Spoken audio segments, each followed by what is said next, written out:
Okay.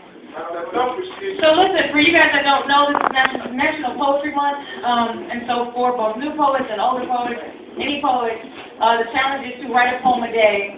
So this was yesterday's, or the day before yesterday's, poem for Charlie.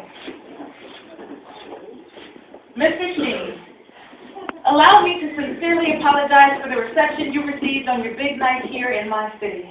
I can imagine the panic that set in somewhere between catching that fifth and eighth heckle, the sweat forming between your eyebrows as you came face to face with the epitome of a tough crowd.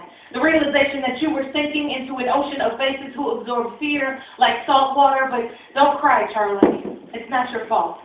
Someone should have informed you that you were headed to this Detroit, a city built of glass and broken dreams, hollowed-out shells of mortar and flesh, a place rife with survival and abandonment issues. How silly we were to think that for almost $80 a pop, you could tell us something that we didn't already know. Charlie, let me tell you about winning.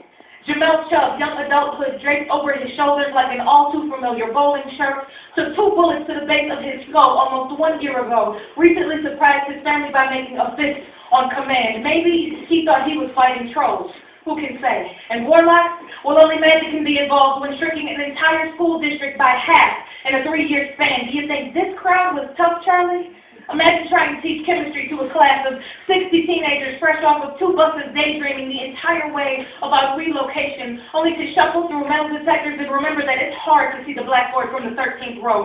Forgive our disappointment, but you spoke to us in our own language. We know all about goddesses, Charlie, manifesting 3 meals a day with babies on hips and 1 less nickel than required to rub against the other, duplex symbols and dandelion offerings.